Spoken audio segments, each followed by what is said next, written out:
Greetings, it's I, Countess Naravan Dracovin, Lord and Emperor of the Dracovin Empire, and welcome!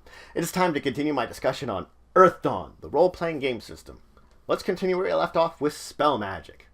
Casting a spell. Now, to cast a spell, of course, you have to know the spell, and you have to have the appropriate talents to do the spell. You have to have everything set up, so you have to have built it that you can, of course, cast the spell. Then you can weave the appropriate threads, and of course, finish casting it. Now, this doesn't mean you can cast every spell that is in the book. No. You have to, of course, first learn the spell, either learning it but as you advance, or through learning it from another's grimoire. But you also have the appropriate thread-weaving talent from the discipline that you're casting the spell from. If you have a spell that's from a discipline you don't have thread-weaving in, you can't cast it. In most cases, as I talked about before, you're going to use a spell matrix. It is much safer and much easier than anything else. The other ways, maybe you can get something more powerful, but guess what? There's danger and difficulty associated with it. Which brings us to using that spell matrix. You really have to have the appropriate circle and the appropriate thread weaving talent rank in order to cast them. If one is either higher than the other, well then it doesn't help you out. Balanced is the best point in time. You might get a point in time where your circle is lower than your thread weaving talent, meaning you can learn more powerful spells, but you can't cast them because your circle's not high enough up. Or the same thing as if your thread weaving's not high enough up, same thing's going to occur. You just got to have that balance between the two of them to get to the more powerful spells. Of course, you could do more powerful without using a spell matrix, but then we're talking about what we were discussing before. Now, when you cast a spell, it is going to go to its logical resolution. Most of these, it tells you a certain amount of time or just finishes up. You cannot dismiss these. Some of these might even be permanent effects that there's nothing you can do to stop it from doing whatever it's doing. The exception to all of this, you would have to use something like a dispel magic or something else in order to get rid of it. Though there are a whole host of spells which require concentration. These are the more unique ones. As long as you're concentrating on it, this group of spells continues to go. When we talk about concentration, that means you have to put all your focus into it. Now, while you're maintaining this spell, there are some other action tests you can do, but it will tell you in the spell's description what other action tests are appropriate to your concentration that don't break it. Anything else breaks the concentration. Now, damage can also break your concentration. If you get damaged while you're concentration, you have to make a willpower test against the damage points dealt to you. You can add will force as a bonus to this. Will force would apply in this situation. If you fail it, of course, you lose the course of the spell.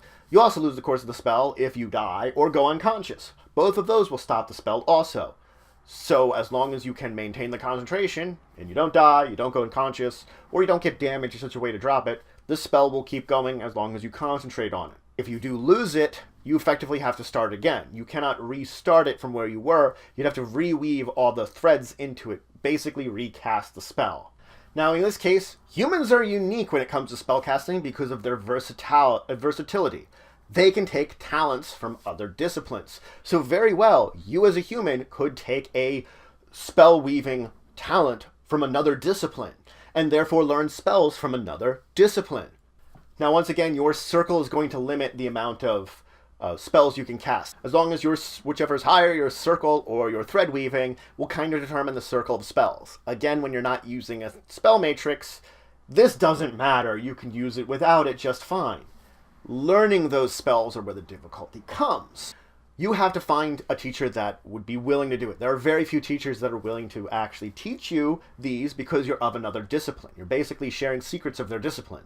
More often than not, if you were paying for a teacher, it would probably cost you at least twice the silver it would cost you normally. And they might have some kind of task for you to do to prove that you're wanting to assist them. Maybe even take some kind of blood oath. So it is difficult to get a chance to copy spells from some of these people, but when you would, your versatility would allow you to effectively be a nethermancer and cast some elementalist spells. Again, as I said, if you're high enough circle, but not high enough talent, or vice versa, it does limit you without a spell matrix. Let's talk about targeting something with the spell. Traditionally, when I'm talking about targeting, I'm seeing the target, and I'm creating an astral arc between me and that target in order for the spell to affect them. Without a proper arc, my spell veers harmlessly off into the astral space, which can be devastating because it can attract astral beings. It can basically sound an alarm that you're existing there. including horrors. So it's not good to improperly target someone. You need to have this connection to them. But sight isn't the only way. So like, if I'm in the dark, flailing about, shooting off spells, hopefully going to hit something, I might attract something deadly. But maybe I have another sense which I can use as my primary sense in this case. Things like touch, other senses, could be used in this case. When we're talking about touch, you would have to physically be touching them in order to understand where they are in physical space to create the arc between them. That's the point in time, is you're using these senses in order to create a location between the two of you, a connection that you know where they are. Like, if you could close your eyes, I could know someone's over there at that square, that 5 feet, whatever it is, right there at that exact location, using my senses. Touch them, they can get some cover to their spell defense just because you have to go through cloth. Cloth doesn't stop it. Like if you're touching their shoulder, got a shirt on their shoulder, doesn't stop that. But again, they might get that cover because of it. Regardless of how you did it, if you've made that astral arc, the connection, any kind of physical manifestation of the spell will follow that line to the target, avoiding obstacles. Now, when we talk about using spells, if you're using a spell that would affect basically a target's physical armor, you're considering it a spell that affects something in the physical realm. If it's not, then it can affect something in the astral realm.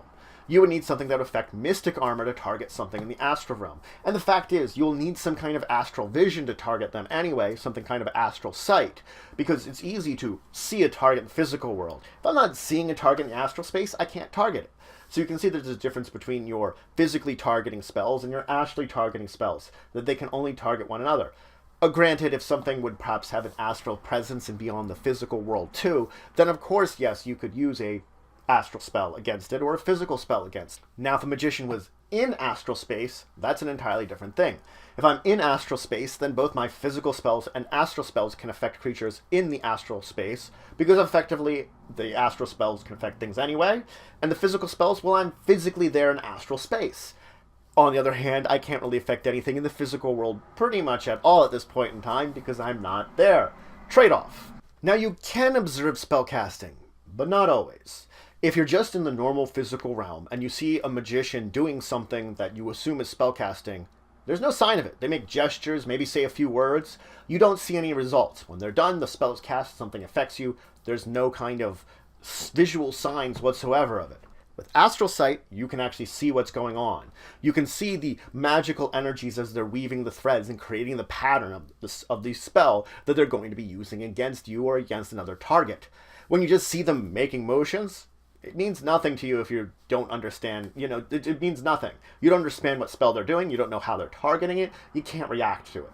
On the other hand, if you can actually use your astral sight and observe them, you can actually make a check, a perception or astral sight test against the learning difficulty of the spell that they're casting, and if you do, you recognize the spell. Of course, you do have to have some familiarity with the spell, generally speaking, they talk about. You would have either had to prepare it before or seen it before, basically. But once you recognize, then you can understand what they're doing when they're weaving it, where they're targeting, who they're targeting, and you could appropriately try to counteract them while in the middle of doing this, because it takes a little time to put the spell together, prepare it, and use it. Once a spell's cast, there's no reaction to it. It does its thing instantaneously.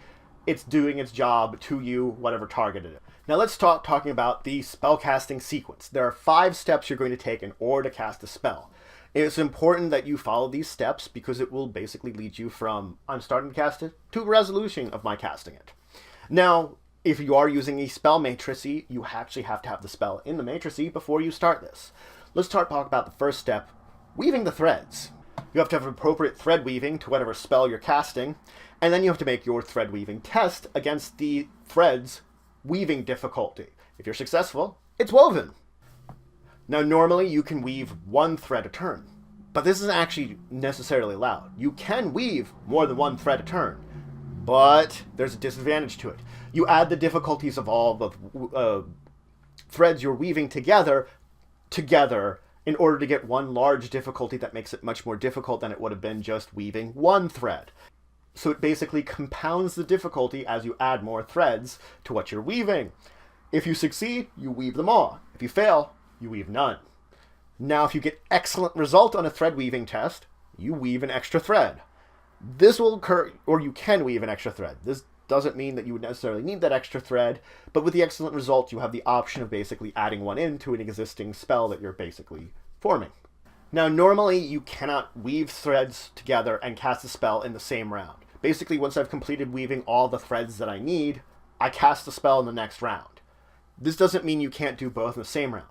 Some high circle discipline talents actually would allow you to both weave and cast in the same turn. So that's it for today. I first talked about a couple more details when it came to spellcasting. I talked all about spellcasting. I talked about, of course, concentration you might need to do, human versatility, observing a spell, targeting with it. These are important aspects to your actually casting the spell. Then I began talking about the spellcasting sequence with the first step you're going to be taking, weaving the threads you need into the spell and basically creating it in the first point in time. In the next episode, I'm going to continue with the spellcasting sequence and get through all those other steps for you to cast your spell.